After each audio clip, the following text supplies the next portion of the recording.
Hello everyone, Shri IAS academy में आपका स्वागत है। जैसा कि आप जानते हैं कि श्री आईएएस एकेडमी ने लेट्स क्रैक प्रीलिम 2.0 नाम की सीरीज की शुरुआत की है, जिसके अंतर्गत हमारी कई सारी सब सीरीज चल रही थी। उसी दिशा में ये हमारी let's crack current affairs 2.0 series है। अपनी इस सीरीज में आज हम डे 10 के फरवरी माह के पार्ट 2 के करंट अफेयर्स को कंप्लीट करेंगे, जो कि काफ़ी इंपॉर्टेंट है प्रीलिम्स 2021 और प्रीलिम्स 2022 की दृष्टि से। तो बिना देरी के शुरू करते हैं, चलिए शुरू कीजिए। तो जैसा कि आप देख रहे हैं, ये हमारी let's crack current affairs 2.0 series का डे 10 है। अपने इस डे 10 में आज हम फरवरी 2021 के करंट अफेयर्स के लास्ट पार्ट यानी कि सेकेंड पार्ट को कवर करेंगे, और इसमें हम देखेंगे कि कौन कौन से आर्टिकल हमारे 2021 और 2022 की दृष्टि से काफ़ी ज़्यादा इंपॉर्टेंट हैं। तो चलिए शुरू करते हैं। जो हमारा आज का पहला आर्टिकल है वो है हमारा, क्योंकि आप बच्चे जुड़ते रहते हैं ना, टाइम से आते नहीं हैं। पहला है traffic crash injuries and disabilities. आपसे सिंपल सा क्वेश्चन ये पूछेगा कि हाल ही में traffic crash and injuries disability report किसने जारी की? क्या वर्ल्ड बैंक ने जारी की, वर्ल्ड इकोनॉमिक फोरम ने जारी की? तो आप बता देंगे साहब केवल वर्ल्ड बैंक ने जारी की, बाकी आपको इसमें कुछ भी पढ़ने की आवश्यकता नहीं है। सेकेंड पार्ट है, यहाँ पे जो रिपोर्ट है वो है ब्राजीलिया डिक्लेरेशन को लेके। सिंपल सा एक ही लाइन में आपसे क्वेश्चन पूछेगा कि हाल ही में चर्चा में रही ब्राजीलिया डिक्लेरेशन का संबंध निम्न में से किससे है?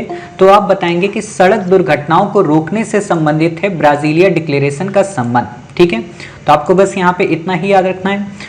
अगला आता है हमारा भ्रष्टाचार बोध सूचकांक। ये देखिए हिंदी में देगा तो आप लोग नहीं समझ पाएंगे, लेकिन इंग्लिश में जब देगा तो आप इस चीज को काफी अच्छे से समझ सकते हैं कि भ्रष्टाचार बोध सूचकांक का क्या मतलब है।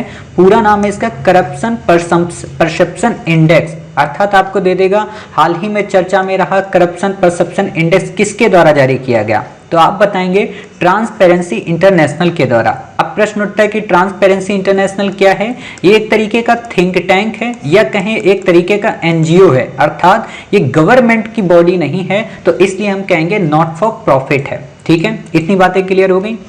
अगला हमारा आर्टिकल आता है ब्लू इकोनॉमी को लेके। हमने कई बार आपको बताया है कि किसी भी चीज के आगे अगर ब्लू वर्ड दिया हो या किसी भी चीज के आगे अगर बायो वर्ड दिया हो, किसी भी चीज के आगे अगर फाइटो वर्ड दिया हो, तो इनके अपने अर्थ होते हैं। जैसे ब्लू अगर वर्ड दिया है तो इसका मतलब है कोई चीज जल से संबंधित है। बायो अगर चीज दी हुई है वर्ड तो इसका मतलब है जीवों से संबंधित है। फाइटो अगर दिया है तो इसका मतलब है पादप या पौधे से संबंधित है। अब आपको कभी मिल जाए कि बायो रेमेडिएशन तकनीक क्या है, तो आप समझ जाना जीवों के माध्यम से किसी भी तकनीक को अंजाम तक पहुंचाना। ब्लू इकोनॉमी का क्या मतलब है? तो कोई जल से संबंधित या समुद्री पारिस्थितिकी से संबंधित कोई इकोनॉमी होगी। फाइटो का क्या मतलब है? पादपों से संबंधित कोई प्रजाति की बात की जा रही है। तो इतनी बातें आपको याद रखना है। जैसे आप लोग हमेशा बचपन में टॉफी खाए होंगे, लैक्टो किंग नाम से आती है, तो लैक्टो का मतलब ही होता है मिल्क, तो ऐसे आप याद रखिए। तो ब्लू इकोनॉमी का संबंध किससे है? समुद्री पारिस्थितिकी से, यानी कि जो हमारा ओशियन का एनवायरनमेंट है उससे संबंधित है। आपसे सिंपल सा क्वेश्चन पूछेगा कि ब्लू इकोनॉमी के अंतर्गत किन किन को शामिल किया जाता है? तो आप बता देंगे साहब ब्लू इकोनॉमी के अंतर्गत मोटे तौर पे 6 एलिमेंट को शामिल किया जाता है, जिसमें पहला है अक्षय ऊर्जा, दूसरा है मत्स्य पालन, तीसरा है समुद्री परिवहन, चौथा है पर्यटन, पांचवा है जलवायु परिवर्तन और छठा है अपशिष्ट प्रबंधन। सिंपल सा आपको दे देगा ब्लू इकोनॉमी के अंतर्गत निम्न में से कौन शामिल है, कौन शामिल नहीं है। तो आप बता देंगे साहब ये 6 के 6 इसमें शामिल हैं। इतनी बातें क्लियर हो गई। चलिए अब देखते हैं ब्लू इकोनॉमी की सामान्य सी परिभाषा क्या है। ब्लू इकोनॉमी की सामान्य सी परिभाषा का मतलब है कि कोई भी ओशियन इकोनॉमी जिसको बूस्टअप किया जाए या जिसको सामाजिक समावेश और पर्यावरणीय स्थिरता के मध्य एकीकृत किया जाए, वो ब्लू इकोनॉमी कहलाती है। सामान्य से शब्दों में अगर हम ये कहें तो इसका मतलब होता है कि ऐसी अर्थव्यवस्था जिसमें महासागरों को ध्यान में रखते हुए किसी भी देश की न केवल इकोनॉमी को बूस्ट किया जाता है, बल्कि उसके सामाजिक समावेश को भी बूस्ट करने के साथ साथ उसकी पर्यावरणीय स्थिरता को भी एक साथ इंटीग्रेट करने पे जोर दिया जाता है। जैसे एग्जाम्पल के तौर पे हमने मान लीजिए ओशियन से काफी ज्यादा मछलियों को निकाला, लेकिन हमने मछली उत्पादन को भी काफी ज्यादा बढ़ावा दिया। हमने ओशियन में होने वाले अपशिष्ट के निछालन को भी दूर करने का प्रयत्न किया। तो इससे हम मछली को इकोनॉमी में यूज करते रहे और दूसरी बात हम वहां पे प्रमोशन भी करते रहे, तो पर्यावरण भी हमारा डिग्रेड नहीं हुआ और हमारी इकोनॉमी भी बूस्ट हो गई। इसको बोलते हैं ब्लू इकोनॉमी। यूपीएससी के मेंस में आपसे जीएस थर्ड के पेपर में क्वेश्चन पूछा जा सकता है कि ब्लू इकोनॉमी से आप क्या समझते हैं, भारतीय परिदृश्य के संदर्भ में इसकी प्रासंगिकता का उल्लेख करें। तो आप बता सकते हैं कि क्या प्रासंगिकता हो सकती है। ठीक है, अगला हमारा आर्टिकल है मिजोरम राज्य के बारे में। आपसे सिंपल सा क्वेश्चन पूछेगा मिजोरम राज्य को लेके। क्यों? क्योंकि स्थापना दिवस अभी इसका मनाया गया है, तो आपको यहाँ पे कुछ तथ्यात्मक बातें याद रखनी है और जो अभी तक हमने आपको प्रीवियस में पढ़ाया है उन सबको हम यहाँ पे रिवाइज करा देंगे। जैसे कि मिजोरम जो राज्य है वो म्यांमार व बांग्लादेश के साथ अपनी बॉर्डर को टच करता है, अर्थात इसके साथ दो इंटरनेशनल कंट्री के बॉर्डर टच होते हैं। दूसरी खास बात कि त्रिपुरा, असम और मणिपुर इसके साथ अपनी सीमाओं को साझा करता है। मतलब मिजोरम राज्य के साथ में 3 राज्यों की सीमाएं साझा होती हैं। और लास्ट में बात आती है कि इसकी राजधानी क्या है। कई बार नॉर्थ ईस्ट की राजधानियां बच्चों को नहीं पता होती, तो इसकी राजधानी क्या है? आइजोल। ठीक है, तो इतनी बातें आपको याद रखनी है। अगली बात आती है कि 2019 की जो फॉरेस्ट रिपोर्ट है उसमें ये बताया गया है कि इसका जो वनावरण है, मतलब यहाँ पे जो वनों की घनत्व है या वनों की जो डेंसिटी है वो देश के अन्य राज्यों की तुलना में सबसे अधिक है। आपको ये डेटा नहीं याद रखना है, बट पता होना चाहिए कि हाँ, मिजोरम राज्य में सबसे ज्यादा वनों का आवरण देखने को मिलता है। अभी हम आपको मिजोरम की लोकेशन मैप के माध्यम से भी दिखा देंगे ताकि आपको चीजें याद रहें। ठीक है, अगली बात आती है कि मिजोरम में कौन कौन से प्रमुख संरक्षित क्षेत्र हैं। कई बार आपसे सिंपल सा यूपीएससी क्वेश्चन पूछ देती है। जैसे आज ही आप बच्चों ने टेस्ट दिया होगा, तो टेस्ट में मैंने एक क्वेश्चन पूछा है कोटी गांव वन्यजीव अभ्यारण्य को लेके।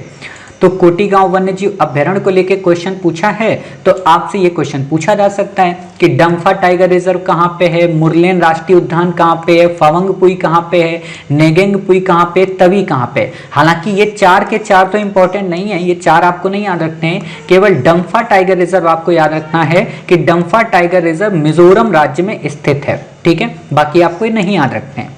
इतनी बातें क्लियर हो गई। चलिए अगला हमारा जो आर्टिकल है यहाँ पे इसी में प्रमुख जनजातियों को लेके कि मिजोरम राज्य में कौन कौन सी जातियां उपस्थित हैं। जैसे मीजो तो होगी ही, लुसाई होगी ही, रालते होगी ही, पाहेते होगी ही, पावी होगी। आपको ये 3 तो नहीं याद रखनी है, लुसाई और मिजो ये याद रखनी है, तो आपको केवल यहीं पे ध्यान देना है। अगली बात आती है अवजिया शब्द का संबंध किससे है। आपको सिंपल से दे देगा, हाल ही में चर्चा में रहा अवजिया शब्द से आशय है, तो वास्तव में जनजातियों के समूह को लेकर है। जैसे ये 4 जनजातियां 5 जनजातियां हैं, इनके टोटल होलिस्टिक समूह को हम नाम देते हैं अवजिया। ठीक है, वैसे इतना गंदा क्वेश्चन पूछेगी नहीं यूपीएससी, तो आपको ये बातें याद रखनी है। अब बात आती है मिजोरम राज्य में कौन कौन से फेस्टिवल मनाए जाते हैं। तो चपचार कुट मनाया जाता है और मिमकुट मनाया जाता है। यूपीएससी ने चपचार कुट पे 2 बार क्वेश्चन पूछा है। एक बार तो आपसे क्वेश्चन पूछा 1996 के समथिंग, और दूसरा आपसे क्वेश्चन पूछा 2018 और 19 के समथिंग। तो आपको ये बातें याद रखनी है कि चपचार कुट कहाँ का है, मिजोरम का। अगला इसमें पॉइंट आता है प्रमुख डांस कौन कौन से हैं। ये सब हमने वैसे आर्ट एंड कल्चर में आपको कवर कराया है, बट मैं चाहता हूँ कि कोई भी चीज़ हो, हमारी जानकारी जो है वो बार बार रिपीट करें, हमें बार बार चीज़ें रिकॉल होती रहें, तो इसलिए मैं यहाँ पे मेंशन आपका कर देता हूँ। ठीक है, तो आपको याद रखना है कि यहाँ पे मिजोरम में कौन कौन से त्यौहार मनाए जाते हैं। नृत्य जैसे चेराव नृत्य और बांस नृत्य, बाकी आपको यहाँ पे कुछ भी नहीं याद रखना है। अगला हमारा आता है अरुणाचल प्रदेश को लेके। अरुणाचल प्रदेश की यही खास बात है कि इसका भी एक तरीके से स्थापना दिवस मनाया जा रहा था, तो इसकी भी सीमा भूटान, चाइना और म्यांमार से लगती है। मतलब अरुणाचल प्रदेश से 3 देशों की सीमा लगती है। इससे पहले हम अरुणाचल प्रदेश को पढ़ें, आप में से कई बच्चे मिजोरम की लोकेशन देखना चाह रहे थे, तो हम एक बार मिजोरम की आपको लोकेशन दिखा दें। ये हमारी प्यारी पृथ्वी माता है और ये है हमारा प्यारा भारत। प्यारे भारत से हम नॉर्थ ईस्ट की ओर जाएंगे तो ये आप लोकेशन देख रहे हो, असम, मेघालय, नागालैंड, मणिपुर, मिजोरम। ठीक है, ये मिजोरम आपको यहाँ पे देखिए देखने को मिलेगा। अब ये बांग्लादेश की टेरिटरी है तो बांग्लादेश से लगती है, और इधर हमारा म्यांमार लगता है। ठीक है, बाकी आपको यहाँ पे कुछ भी नहीं याद रखना है, आपको अच्छे से पता है कि कर्क रेखा कहाँ से होके गुजरती है। ठीक है, तो आप ये कमेंट बॉक्स में हमें बताइएगा, यूट्यूब के कमेंट बॉक्स में, या यहीं पे ही आप बता सकते हैं कि कर्क रेखा क्या मिजोरम राज्य से होकर गुजरती है या नहीं गुजरती। अब दूसरी लोकेशन यहाँ पे हम अरुणाचल प्रदेश की आपको दिखा दें, तो आप ये देखिए अरुणाचल प्रदेश ऊपर है, यहाँ पे चाइना का रीजन, ये है भूटान और यहाँ पे है म्यांमार, तो ये तीन ओर से घिरा हुआ है। खास बात यह है कि अरुणाचल प्रदेश की सीमा बांग्लादेश से नहीं लगती है, समझ गए। बाकी आपको नहीं याद रखना। एक क्वेश्चन जो मैंने एक बार टेस्ट सीरीज में बच्चों से पूछा था, तो उसमें बच्चे काफी ज्यादा परेशान हुए थे।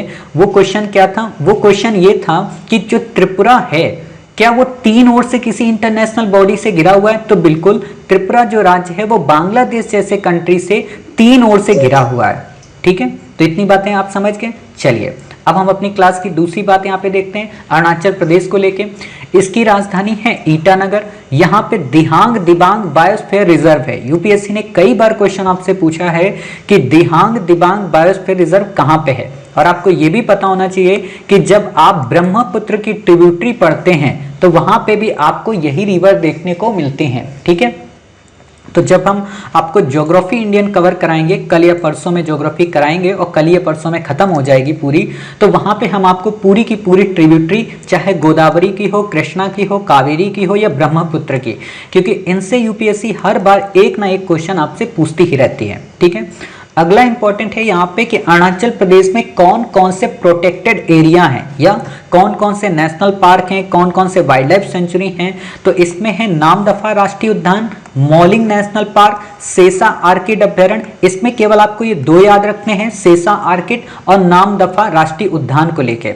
अगला है यहाँ पे दिबांग वन्यजीव अभ्यारण्य और पक्के पागा या पखुई वन्यजीव अभ्यारण्य। यूपीएससी ने 2018 में पक्के पागा और पखुई वन्यजीव अभ्यारण्य पे क्वेश्चन पूछा है, तो आपको ये याद रखना है। अगला अच्छा, एक कमेंट बॉक्स में आप बताइए हमें कि बोंडला जो वन्यजीव अभ्यारण्य है वो कहाँ पे है, क्या अरुणाचल प्रदेश में है या किसी और राज्य में है। ठीक है, आपको ये सारी चीजें याद हैं क्योंकि हमने ये मई का करंट में आपसे रिवाइज करवा रहा हूँ। ठीक है, ये तो अभी आपका चल रहा है फरवरी 2021 का, लेकिन जो मैंने क्वेश्चन पूछा है वो मई का पूछा है, तो उम्मीद है कि आप उसे बताएंगे।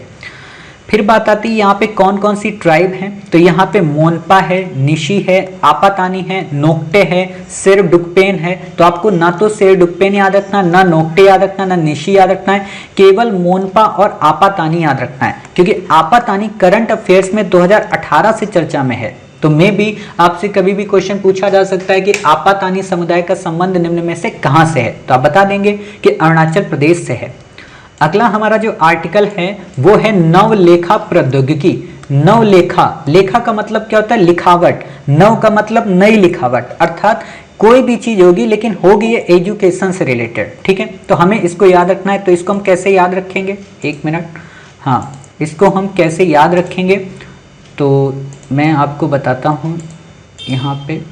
हाँ, तो यहाँ पे खास बात ये है कि आपको याद रखना है ये गूगल की परियोजना है, गूगल यहाँ पे गलत लिखा है। ठीक है, इसका उद्देश्य भारतीय स्थानीय भाषाओं में ऑनलाइन सामग्री की उपलब्धता को बढ़ावा देना। मतलब जितनी भी हमारे यहाँ स्थानीय लोकल लैंग्वेज हैं, लाइक जैसे बांग्ला है, भोजपुरी है, अवधी है, ठीक है, मराठी है, इसमें लिटरेचर को प्रोवाइड कराना ऑनलाइन पोर्टल के माध्यम से। आप लोग जैसे कई बार ऑनलाइन किसी भी बुक को पढ़ते हैं, किंडल वगैरह जो होते हैं उनमें आप लोग पढ़ते हैं, तो उसी चीज को यहाँ पे प्रमोट करने की बात की जा रही है। अगला हमारा आर्टिकल है वॉस। वॉस आपसे डिटेल में नहीं पूछेगा, लेकिन आपको बेसिक पता होना चाहिए वॉस का सामान्य सा क्या मतलब है। वॉस का मतलब है वाटर, WA यहाँ पे वाटर से लिया गया है, S का मतलब है सैनिटेशन और H का मतलब हाइजीन। आपसे सिंपल सा अगर क्वेश्चन पूछते, हाल ही में चर्चा में रहा शब्द वॉस का संबंध है स्वास्थ्य की फील्ड से, डिफेंस की फील्ड से, इकोनॉमी की फील्ड से, एग्रीकल्चर की फील्ड से, तो आप बता देंगे साहब ये स्वास्थ्य से संबंधित है। ठीक है, अगली बात आती है यहाँ पे ग्रीन हाइड्रोजन को लेके, काफी इंपॉर्टेंट है और इसलिए भी इंपॉर्टेंट है क्योंकि आपने देखा होगा कि भारत सरकार के प्राइम मिनिस्टर नरेंद्र मोदी जी ने अभी 15 अगस्त को अपनी स्पीच में हाइड्रोजन को लेकर काफी ज्यादा बातें बोली थी। आपने अगर वो स्पीच सुनी होगी, नहीं सुनी तो कोई बात नहीं, हमने उस स्पीच में जितने भी इंपॉर्टेंट पॉइंट हैं या जितने भी इंपॉर्टेंट आर्टिकल्स हैं उनको आपको कवर कराने की पूरी कोशिश की है, तो आप निश्चिंत रहें, ठीक है। तो ग्रीन हाइड्रोजन पे आपसे क्वेश्चन पूछा जा सकता है और जब ग्रीन पे पूछेगा तो ग्रे पे भी पूछ देगा, ब्लू पे भी पूछ देगा, तो हम आज यहाँ पे सारी चीजें कवर कर लेंगे। ग्रीन हाइड्रोजन होता क्या है?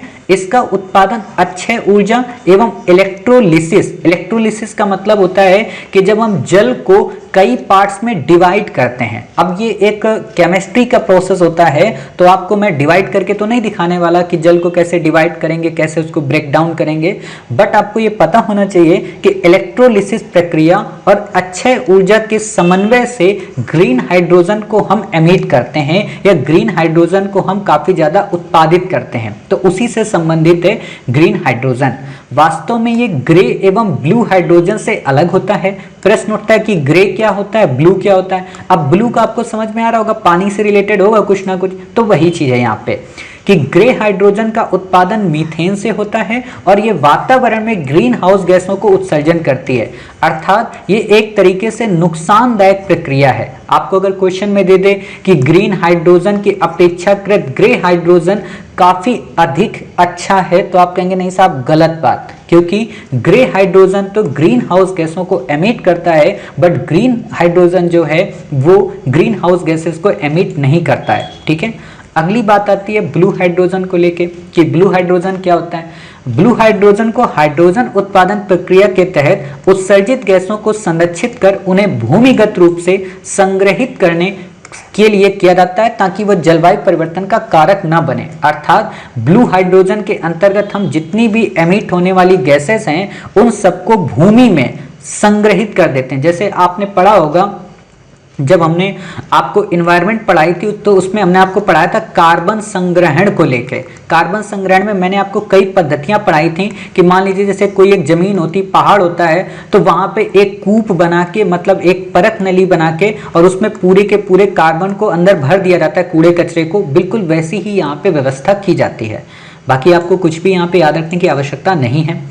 अगला आता है आर्टिकल, इंपॉर्टेंट तो नहीं है बट आपको पता होना चाहिए कि आईआईटी परिषद क्या है। आपसे सिंपल सा क्वेश्चन पूछेगा कि आईआईटी परिषद की अध्यक्षता कौन करता है। इसकी अध्यक्षता एजुकेशन मिनिस्टर के द्वारा की जाती है। यहाँ पे आपको दे देगा पीएम को लेके। कैसा क्वेश्चन आपसे पूछेगा? आपको दे देगा पीएम के द्वारा निम्न में से किस किस संस्था की अध्यक्षता की जाती है, और आपको वहां पे आईआईटी परिषद का भी नाम दे देगा, ठीक है। तो आपको गलत नहीं करना है कि साहब आईआईटी जो परिषद है उसकी अध्यक्षता शिक्षा मंत्री या एजुकेशन मिनिस्टर के द्वारा की जाती है। इसका पूरा नाम है इंस्टीट्यूट ऑफ टेक्नोलॉजी काउंसिल, ठीक है। बाकी आपको यहाँ पे कुछ भी याद रखने की जरूरत नहीं है। अगला आर्टिकल है उजाला को लेके। यूपीएससी ऑलरेडी इस पे क्वेश्चन पूछ चुकी है, तो आपको याद रखना है उजाला को लेके कि उजाला क्या होता है, ठीक है। उजाला, उदय, इन पे यूपीएससी ने क्वेश्चन शुरुआती दिनों में पूछा है, तो आपको पता हो। इसका पूरा नाम है Unnat Jyoti by affordable LED for all. आपने देखा होगा कि एक समय लगभग 2015 से 16 के समथिंग भारत सरकार ने बल्ब प्रोवाइड कराने की कोशिश की थी सब्सिडी दामों में, सस्ते से सस्ते दामों में। जो आपका सीएफएल होता है उसकी जगह पे एलईडी आप अपने घर में यूज करें। जैसे आज तो सामान्य तौर पे हर घर में एलईडी ही यूज होती है। अब बहुत ही रेयर घर ऐसे बचे हैं जहाँ पे वो 100 वॉट का पीला वाला बल्ब जलता है, बहुत ही रेयर घर है, ठीक है। तो एलईडी के उत्पादन को या कहें एलईडी को प्रमोट करने के लिए या कहें एनर्जी को कंजर्वेशन करने के लिए भारत सरकार ने उजाला योजना नाम की पहल की शुरुआत की थी, जो कि 2015 में शुरू की गई थी। इसमें लोगों को एलईडी बल्बों को काफी सुचारू और काफी सस्ती लागत में सब्सिडी के माध्यम से एलईडी बल्बों का वितरण किया गया था। बाकी आपको नहीं याद रखना है। अगला आर्टिकल है हमारा पगड़ी संभाल आंदोलन। सिंपल सा आपसे यही पूछेगा कि पगड़ी संभाल आंदोलन की शुरुआत कब हुई थी, तो 1907 के समय में। किसने की थी? अजीत सिंह ने। प्रश्न उठता है अजीत सिंह कौन है, तो ये भगत सिंह के चाचा हैं। आपको इससे ज्यादा यहाँ पे कुछ भी नहीं पढ़ना है। हाँ, इंपॉर्टेंट ये आप पढ़ लीजिए कि भारत माता जो पत्रिका है वो अजीत सिंह की ही है, ठीक है, इससे ज़्यादा आपको यहाँ पे क्वेश्चन पढ़ने की ज़रूरत नहीं है। जो इनकी पुस्तक है वो भारत माता है, और साथ ही इन्होंने भारतीय क्रांतिकारी संघ की स्थापना की थी। आपको यहाँ पे हो सकता है भारतीय क्रांतिकारी संघ आपको ना दे दे, आपको यहाँ पे इंग्लिश में वर्ड दे दे कि इंडियन रिवोल्यूशनरी एसोसिएशन की स्थापना किसने की थी, तो आप बता देना साहब अजीत सिंह ने। कुछ बच्चे यहाँ पे लगा के क्या आएंगे, सूर्यसेन को, तो वो अलग हैं, वो चटगांव सत्रागार से जुड़े हुए हैं, ठीक है, उनकी आर्मी है, समझ गए। तो ये बातें आपको यहाँ पे याद रखनी है। चलिए अगला आर्टिकल यहाँ पे हम देखते हैं, राष्ट्रीय अनुसूचित, बच्चे बार बार आते हैं मतलब लेट होके, जबकि सबको 1 बजे का टाइमिंग दे दिया गया था। राष्ट्रीय अनुसूचित जाति आयोग के बारे में, तो राष्ट्रीय अनुसूचित जाति आयोग पे पहला क्वेश्चन तो यही पूछेगा कि ये क्या एक स्टैच्यूटरी बॉडी है या कॉन्स्टिट्यूशनल बॉडी है, तो आप बताएंगे कि साहब ये एक तरीके की स्टैच्यूटरी बॉडी है, ठीक है। तो आप यहाँ पे सिंपल से बता देंगे कि सॉरी स्टैच्यूटरी नहीं, कॉन्स्टिट्यूशनल बॉडी है कि संवैधानिक निकाय है। अब आपके दिमाग में आएगा सर कि सांविधिक और संवैधानिक में डिफरेंस क्या होता है। सांविधिक निकाय उसे कहते हैं जो अमेंडमेंट के माध्यम से किसी एक्ट के द्वारा कॉन्स्टिट्यूशन में मेंशन कराया जाता है, और कॉन्स्टिट्यूशनल का मतलब ये होता है जिसको आर्टिकल में मेंशन किया जाता है। बाकी आपको कुछ भी नहीं याद रखना है। एक वर्ड आप और देखते होंगे, वैधानिक निकाय, कहीं कहीं पे मिलता होगा। जो भी बच्चे अपना माइक ओपन किए उसको कृपया ऑफ कर दें, क्योंकि आपकी आवाज़ हमारे तक आएगी। बाद में हम आप सबसे पर्सनली इंटीग्रेट करेंगे, अभी मीटिंग करेंगे, ठीक है। तो अभी आप बस मेरी बातें ही सुने केवल। वैधानिक निकाय का मतलब ये होता है कि वो निकाय जो दंड का प्रावधान भी करता है। कई जगह पे आप देखते होंगे कि ये वैधानिक निकाय किसको शक्तियां प्राप्त हैं, तो वो यही बातें होती हैं, ठीक है। अब इसमें कितने मेंबर होते हैं, इनका कार्यकाल क्या होता है, टेन्योर क्या होता है, इस पे आपसे क्वेश्चन नहीं पूछेगा, आपको याद रखने की जरूरत नहीं है। बस इतना याद रखिए कि हाँ इसमें एक अध्यक्ष, उपाध्यक्ष और 3 सदस्य होते हैं, मतलब टोटल इसमें 5 के 5 मेंबर होते हैं, ठीक है। तो इतनी बातें आपको क्लियर हुई। चलिए, राष्ट्रपति द्वारा इनको नियुक्त किया जाता है, इसके अध्यक्ष को और इनके सदस्यों को, बाकी आपको नहीं याद रखना है। अगला आर्टिकल है मन्नथु पद्मनाभन। आपसे क्वेश्चन तो नहीं पूछेगा कि मन्नथु पद्मनाभन कौन थे, है ना। इंपॉर्टेंट बस ये हो जाता है कि मोदी जी ने इनको याद किया है, भारत के प्राइम मिनिस्टर ने, तो इसलिए मे भी कभी भी आपसे क्वेश्चन इनडायरेक्टली पूछ ले, तो आपको बस पता हो कि केरल के मदन मोहन मालवीय के नाम से इनको संज्ञा दी जाती है। ये एक समाज सुधारक और स्वतंत्रता सेनानी थे, जिन्होंने भारतीय राष्ट्रीय आंदोलन में काफी अहम भूमिका निभाई थी। और खास बात यह कि इन्होंने वायकोम और गुरुवायूर सत्याग्रह जो आंदोलन हुए थे उनमें पार्टिसिपेट किया था। वायकोम और गुरुवायूर सत्याग्रह या आंदोलन क्या थे, ये वास्तव में थे निम्न जाति के वर्ग के लोगों के द्वारा उच्च जाति यानी कि ब्राह्मण वर्ग का विरोध करना, क्योंकि ब्राह्मण वर्ग नहीं चाहता था कि ये लोग मंदिर में प्रवेश करें। जैसे आप लोग अभी भी देखते होंगे सबरीमाला टेम्पल को लेके, साउथ इंडिया में जो रिलीजन की प्रैक्टिसेस हैं उस पर काफ़ी ज़्यादा रिजिडनेस भी है, तो इसीलिए इश्यूज बनते रहते हैं। अपने यहाँ नॉर्थ में तो ऐसा नहीं होता है, नॉर्थ में तो कोई भी चला जाएगा, हर हर गंगे अपना नहा आएगा, चला आएगा, है ना। लेकिन साउथ इंडिया में थोड़ी सी मतलब जाति को लेके काफ़ी ज़्यादा वहाँ पे देखी जाती हैं, तो उसी चीज़ से रिलेटेड ये आंदोलन था। नायर समुदायों का इन्होंने नेतृत्व किया था और नायर सोसाइटी की इन्होंने स्थापना की थी। आपसे सिंपल सा क्वेश्चन पूछेगा कि नायर सर्विस सोसाइटी की स्थापना किसने की थी, तो आप बता देना मन्नथु पद्मनाभन ने, ठीक है। बाकी आपको यहाँ पे कुछ भी याद रखने की जरूरत नहीं है।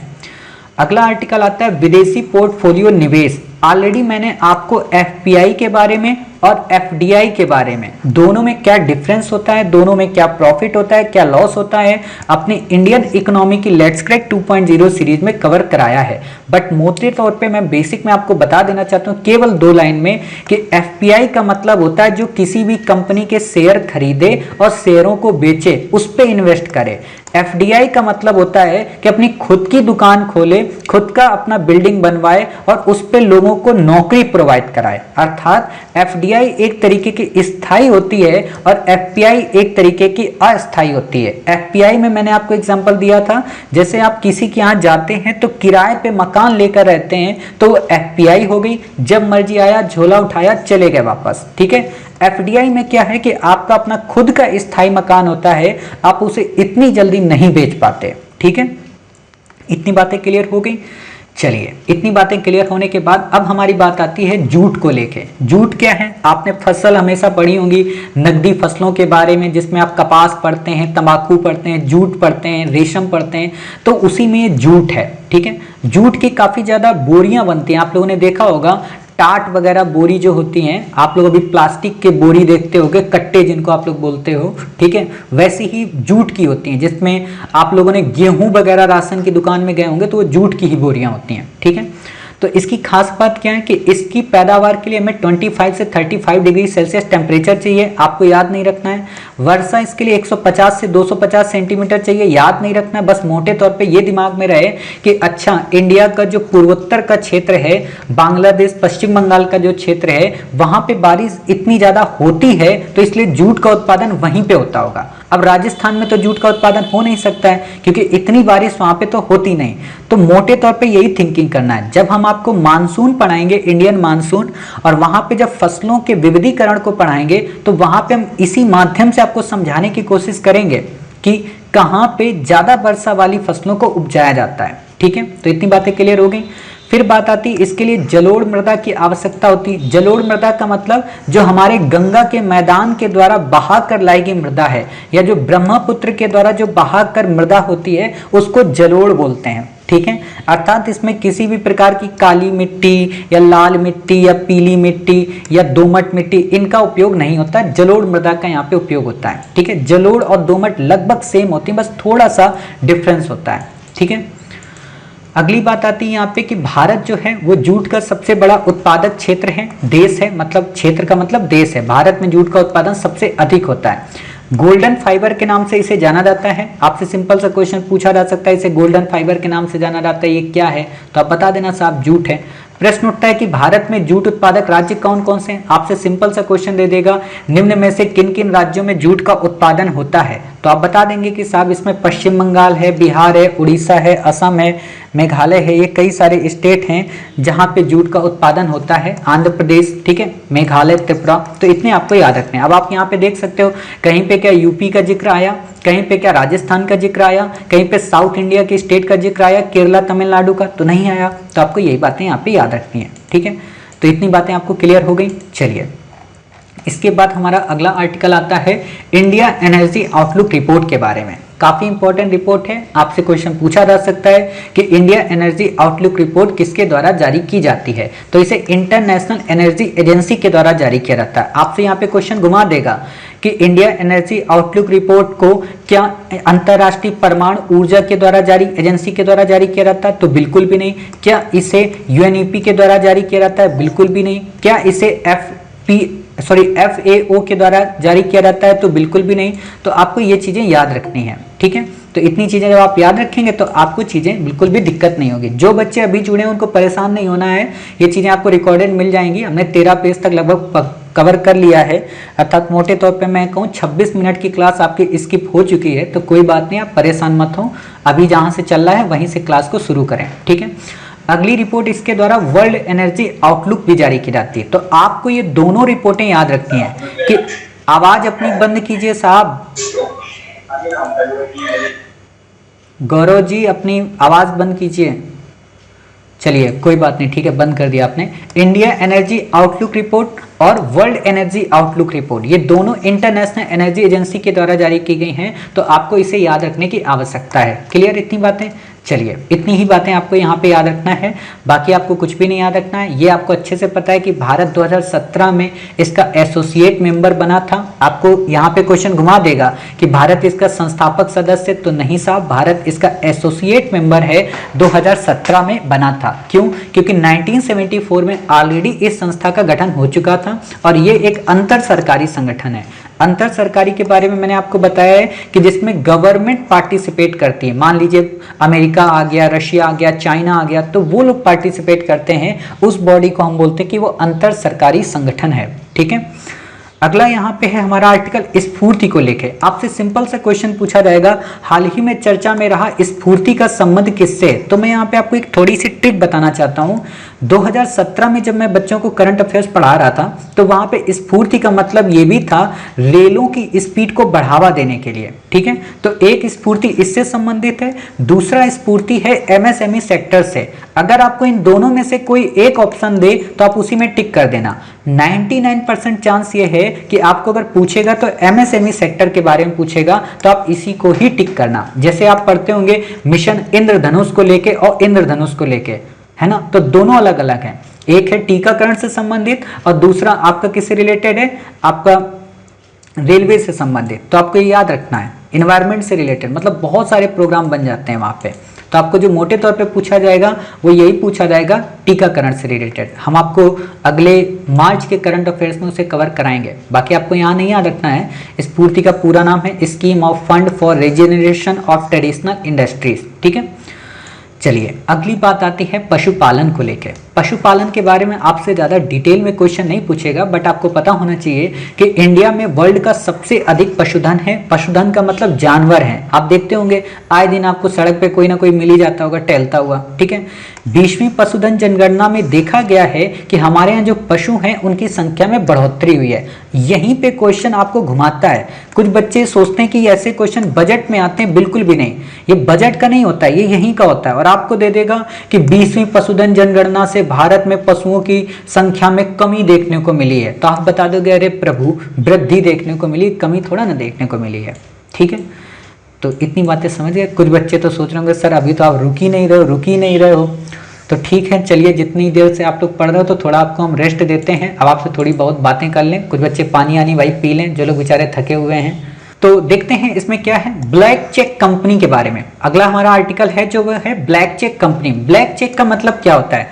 इसका मतलब ये होता है कि वो कंपनी जिसका कहीं पे मतलब एक्विजिशन करने के लिए जिस कंपनी का गठन किया जाता है, अर्थात स्पेशल पर्पज एक्विजिशन अधिग्रहण कंपनी है, और इसी को हम नाम देते हैं ब्लैक चेक कंपनी। आपसे सिंपल सा क्वेश्चन पूछेगा, हाल ही में चर्चा में रही ब्लैक चेक कंपनी का संबंध किससे है? अर्थात ये एक तरीके के आईपीओ के जरिए धन जुटाने का काम करती है, लेकिन उसके पास कोई संचालन या राजस्व नहीं होता। सिंपल सा मैं अगर समझाऊं आपको, ऐसे तो आप समझ नहीं पाएंगे कि साहब ब्लैक चेक कंपनी क्या होती है। आप में से कुछ बच्चों ने हमसे इंडियन इकोनॉमी पढ़ी है, वहां पे मैंने आपको आईपीओ बताया था। सामान्य तौर पे मैं यहाँ पे फिर से बता देना चाहता हूं कि जब कोई कंपनी व्यक्ति ओपन करता है नई, तो उसको बाजार से पैसे लेने के लिए कुछ शेयर जारी करने पड़ते हैं, और उन शेयरों को पहली बार जारी किया गया उसको बोलते हैं आईपीओ। ठीक है, तो एक बात बताइए, अभी जब वो आईपीओ जारी कर रहा है तो क्या उसके पास कोई पैसा है? जब पैसा ही नहीं है तो वो चेक कहां से जारी करेगा? इसलिए इस कंपनी को नाम दे दिया जाता है ब्लैक चेक कंपनी। अब जब ये पैसा वहां से बाजार से उगाही करेगी, उगाही करने के बाद जब अपनी कंपनी को रन कराएगी, रन कराने के बाद इसके पास रेवेन्यू जनरेट होगा, तब ये ब्लैक चेक कंपनी नहीं रहेगी। तो अर्थात वो कंपनी जिसने अभी आईपीओ अपना जारी किया है, और आईपीओ जारी करने के बाद वो पैसे की डिमांड कर रही है, और पैसे डिमांड करने के साथ साथ उसके पास अभी कोई रेवेन्यू राइट नहीं है, उसको हम कहते हैं ब्लैक चेक कंपनी। सिंपल सा आपसे क्वेश्चन बड़ा गंदा टाइप का पूछेगा यूपीएससी, आपको दे देगा ब्लैक चेक कंपनी वो कंपनी होती है जो काली होती है। तो आप कहोगे अरे प्रभु नहीं, काली कंपनी नहीं होती है। ठीक है, चलिए, यह विशेष रूप से किसी विशिष्ट क्षेत्र में एक फर्म के अधिग्रहण के उद्देश्य से स्थापित की गई एक इकाई होती है। आपको सिंपल सा बस इतना ही याद रखना है कि अच्छा ठीक है, ये किसी विशेष क्षेत्र, मान लीजिए एग्रीकल्चर की अगर बात की जा रही है तो एग्रीकल्चर से संबंधित है, अगर रियल इस्टेट से संबंधित है तो रियल इस्टेट का मतलब ये होता है जमीन, जो संपत्ति वगैरह होती है, बिल्डिंग्स जो होती हैं, उनको रियल इस्टेट के नाम से जाना जाता है। ठीक है, तो उसके अधिग्रहण के उद्देश्य से इसको स्थापित किया जाता है। खास बात क्या होती है कि इसके अंतर्गत निवेशकों से पैसा लेकर उसे एस्क्रो अकाउंट में रखा जाता है, जिसका उपयोग अधिग्रहण करने में किया जाता है। आप में से कई सारे बच्चों को लग रहा होगा सर एस्क्रो अकाउंट क्या होता है? वास्तव में एस्क्रो अकाउंट एक ऐसा अकाउंट होता है कि मान लीजिए आपने मुझे 10 रुपए दिए, ठीक है, मैंने आपसे 10 रुपए लिए, ठीक है, तो ये जो 10 रुपए हैं तो मेरे को डायरेक्ट नहीं मिलेंगे। आप कहोगे ना ना जी आपको देंगे तो आप भाग जाओगे, फिर हमारी 10 रुपए की टॉफी कौन लाएगा? तो आपने एक थर्ड पर्सन को 10 रुपए दे दिए, और उससे आपने कहा कि ये सज्जन महोदय जैसे जैसे वर्क अपना करते जाएं, इनको 1-1 रुपए करके हर दिन आप देते जाना। ठीक है, तो इससे फायदा ये होता है कि अगर इस पार्टी को कभी ये लगा कि इस पर्सन ने सही से काम नहीं किया, केवल 2 दिन काम किया है, तो ये बाकी के अपने 8 रुपए इससे वापस ले लेगा। इसको बोलते हैं एस्क्रो अकाउंट, अर्थात वो अकाउंट जिसमें 2 पार्टियों को किसी तीसरी पार्टी के द्वारा नियंत्रित किया जाता है, उसे कहते हैं एस्क्रो अकाउंट। ठीक है, ये रियल एस्टेट की शब्दावली है और रियल एस्टेट में इसका सबसे ज्यादा उपयोग किया जाता है। आप लोगों में से जिन बच्चों ने इकोनॉमी नहीं पढ़ी है, मे भी उनको फिर ये लैंग्वेज समझ में नहीं आएगी, तो एक बार आप लोग इकोनॉमी जरूर पढ़ना हमसे। एस्क्रो अकाउंट एक वित्तीय साधन है जिसके तहत किसी संपत्ति या धन को दो अन्य पक्षों के मध्य लेन देन की प्रक्रिया पूर्ण होने तक तीसरे पक्ष के पास रखा जाता है। इसका उपयोग वास्तव में रियल एस्टेट में किया जाता है, बाकी आपको नहीं याद रखना है, ठीक है।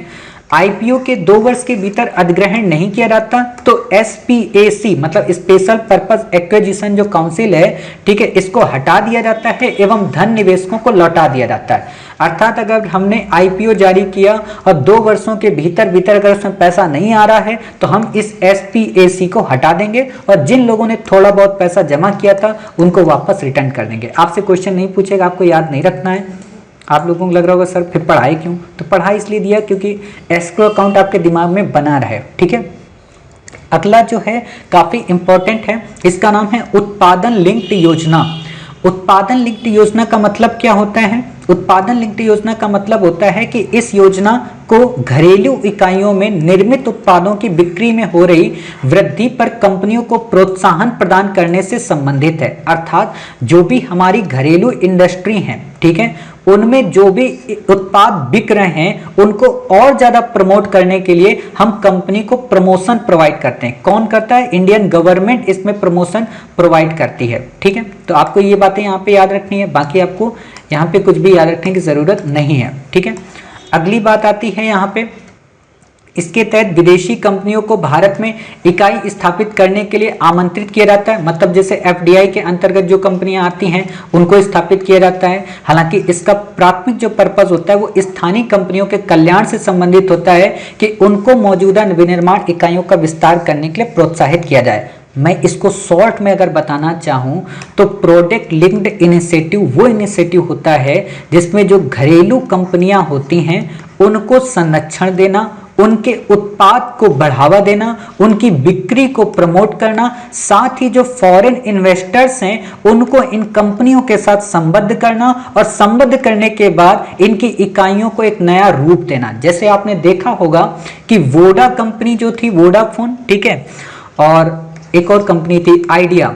वोडा और आइडिया ने मिलकर आपस में एक नया कोलैबोरेशन किया और अब टेलीकॉम सेक्टर में काफी अच्छे से वर्क कर रहे हैं। तो ये क्या हुआ कि वोडा की अपनी लोकल सप्लाई थी, आइडिया की अपनी लोकल सप्लाई थी, ये दोनों लोग आपस में मिल गए, फॉरेन इन्वेस्टर्स इसमें आ गए और जो विनिर्माण इकाइयां हैं उनका प्रमोशन हो गया।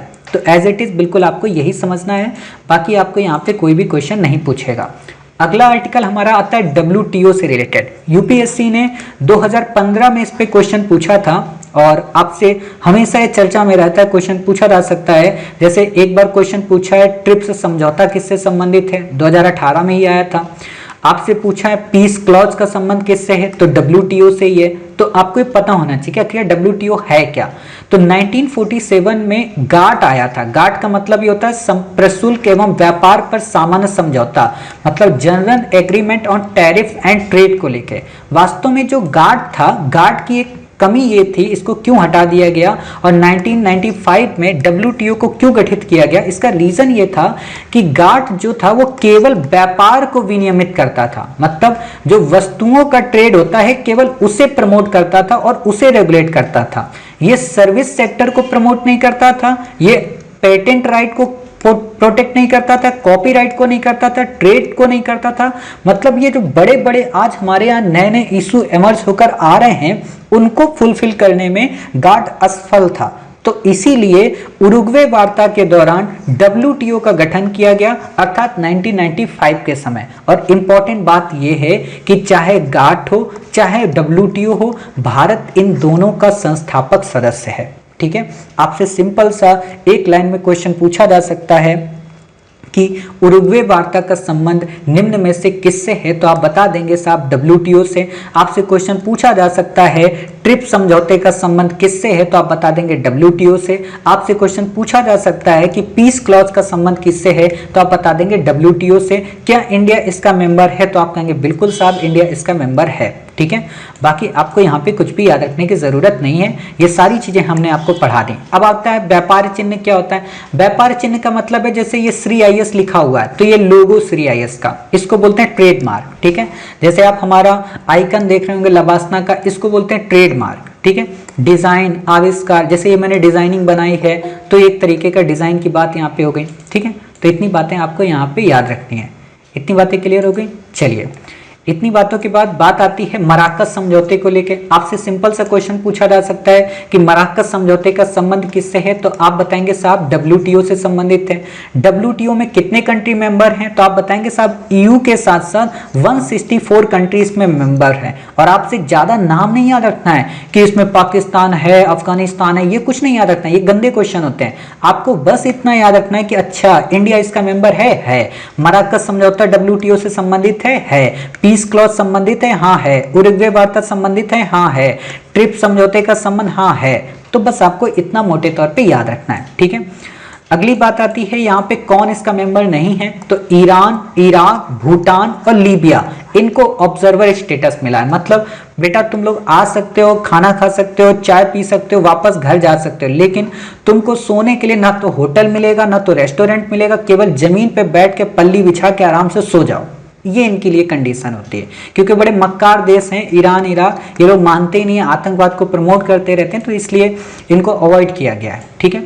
अगली बात आती है नॉर्डेक्स 21 और आईडेक्स 21 को लेकर। चलिए देखते हैं नॉर्डेक्स और 21 या आईडेक्स 21 क्या है। आपको सिंपल सा याद रखना है कि भारतीय नौसेना की एक प्रदर्शनी है। प्रदर्शनी का मतलब क्या होता है, जैसे आप लोग बुक फेयर वगैरह देखते होंगे, ठीक है। आपने स्कूल कॉलेजेस में कई बार आपने लाइब्रेरी में या स्कूल में प्रोग्राम जैसे होते हैं, 14 नवंबर को हो गया कोई प्रोग्राम या स्कूल के वार्षिक समारोह में होता है, तो उसी को प्रदर्शनी बोलते हैं, ठीक है। बाकी आपको यहाँ पे कुछ भी याद रखने की जरूरत नहीं है, ये नाम याद रखना है, क्योंकि कई बार आपको क्वेश्चन दे देता है नॉर्डेक्स का संबंध किससे है हाल ही में, आईडेक्स का किससे संबंध है, क्या ये एक नया वेपन से भारत का, तो ऐसा कुछ भी नहीं है, ठीक है। फिर बात आती क्वाड को लेके। क्वाड काफी ज्यादा चर्चा में रहा है, आपसे क्वेश्चन लेकिन नहीं पूछेगा, बट सामान्य जानकारी के लिए आपको पता हो कि क्वाड्रिलेटरल सिक्योरिटी डायलॉग इसका पूरा नाम है। इसमें वास्तव में 4 कंट्री हैं। 4 कंट्री के अंतर्गत खास बात क्या है, इंडिया है, अमेरिका है, जापान है, ऑस्ट्रेलिया है।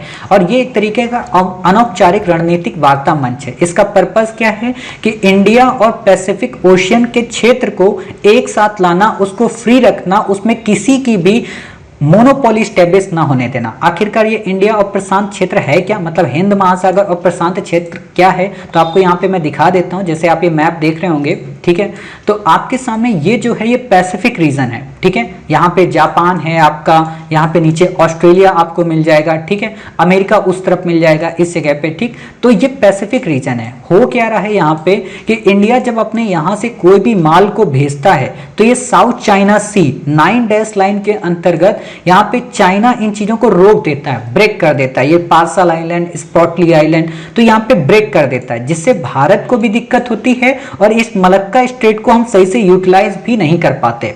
तो इसी चीज को ध्यान में रखते हुए 4 देश आगे आए, जिसमें इंडिया था, ठीक है, आपका ये प्यारा जापान है, यहां से आपका प्यारा अमेरिका इतनी दूर से आया, ठीक है, और नीचे से आपका ऑस्ट्रेलिया। मतलब चारों लोगों ने चतुर्भुज बनाते हुए एक तरीके से यहां के क्षेत्र की सिक्योरिटी को इंश्योर करने की बात की है और चाइना को काउंटर करने की बात की है। उसी को ही कहते हैं क्वाड, ठीक है। बाकी आपको यहाँ पे कुछ भी याद रखने की जरूरत नहीं है।